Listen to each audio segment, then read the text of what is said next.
बाल ब्रह्मचारिणी रूबी दीदी, संघस्थ हारिका विजिज्ञाश्री माता जी। अगले समीचीन विकल्प के लिए परम पूज्य मुनिवर श्री ईश्वर सुप्रभ सागर जी, प्रणत सागर जी महाराज के पावन दो चरणों में कोटि कोटि नमोस्तु। पूज्य मुनि श्री,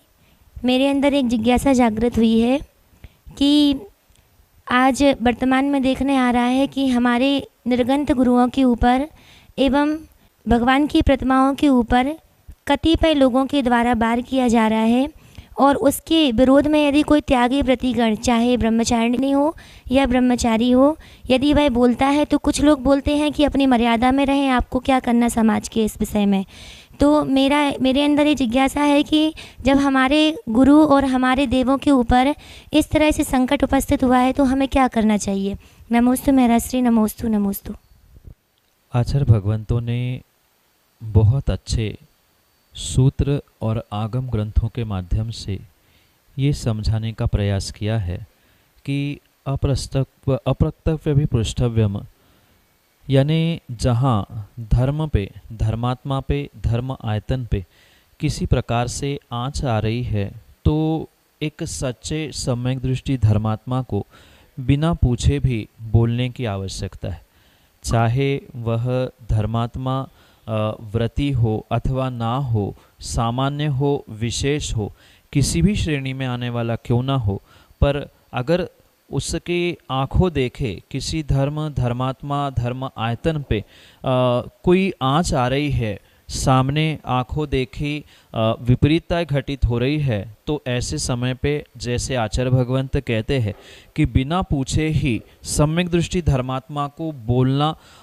उन व्यक्तियों को यथायोग्य समझाना, ये उसका कर्तव्य ही है। कौन क्या कहे ये तो उसका व्यक्तिगत विषय है, क्योंकि कतिपय लोग तो ऐसे ही हुआ करते हैं, बोलो सो बोलते हैं, नहीं बोलो सो बोलते हैं कि देखो कैसे है, सामने दिख रहा है फिर भी कुछ बोल नहीं रहे हैं, और बोले सो कहते हैं आपको क्या करना है वो देख लेंगे। तो ये तो व्यक्ति का और धर्मात्मा का स्वयं का विवेक हुआ करता है कि उसे किस समय पर क्या करना क्या नहीं करना, और उस विवेक के अनुसार ही उस व्यक्ति को पुरुषार्थ करना चाहिए। अन्यथा ये भी वहाँ समझने की आवश्यकता है कि किन बातों को लेकर वहाँ पुरुषार्थ किया जा रहा है, उंगली उठ रही है या विरोधाभास खड़ा हो रहा है। ये सोच समझकर ही विवेक पूर्वक उस धर्मात्मा सम्यक दृष्टि जीव का पुरुषार्थ तद अनुकूल होना चाहिए। जैसे पूर्व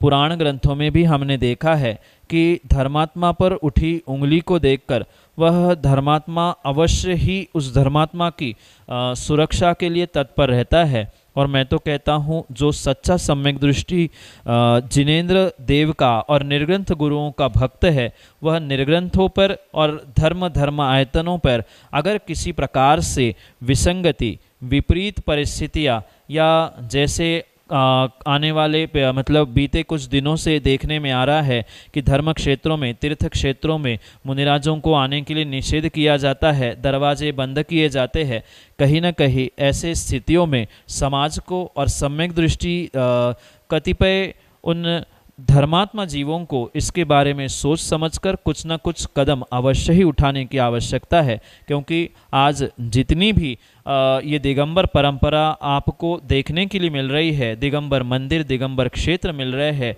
मात्र और मात्र दिगंबर मुनिराजों की ही देन है, और उन पर ही अगर उंगली उठ रही है, उनके लिए ही मंदिर धर्मशाला के दरवाजे बंद हो रहे हैं, तो कहीं ना कहीं दिगंबर समाज को इसके विषय में सोचना और कुछ न कुछ करने की आवश्यकता है। कोई करे ना करे, पर जैसे पार्श्वनाथ भगवान के आए हुए उपसर्ग को दूर करने के लिए वे धरणेन्द्र पद्मावती पहुँचे थे, उन्होंने ये नहीं विचार किया मैं स्वर्गों का देव हूँ, इंसान क्या करेंगे, जबकि पार्श्वनाथ भगवान पे होने वाले उपसर्ग कोई दूर करने वाला नहीं भी होता तो भी उनको फर्क नहीं पड़ने वाला था। पर अपने एक किए गए उपकारों का बदला या उपकारों के प्रति जागरूक वे स्वर्गों के दोनों देव आकर वह पद्मावती और धरणेंद्र ने उपसर्ग दूर करने का प्रयास किया, पर आज के सम्यक दृष्टि यही सोचकर बैठते हैं यह हमारा विषय नहीं है, हमें उनसे दुश्मनी नहीं लेनी है, हम ऐसा नहीं करेंगे। और कहीं न कहीं इसी कारण से आज धर्मात्मा सच्चे देवशास्त्र गुरु और धर्म आयतनों पे बहुत बड़ा संकट आने वाला है, जो कुछ दिनों से सर्वत्र देखने के लिए मिल रहा है। और इससे बचने के लिए एक सम्यक दृष्टि को, अपनी भावना, अपनी श्रद्धा, समर्पण को जागृत करते हुए कुछ न कुछ विचार करते हुए अवश्य ही पुरुषार्थ करना चाहिए। यही आपके लिए सम्यक समाधान।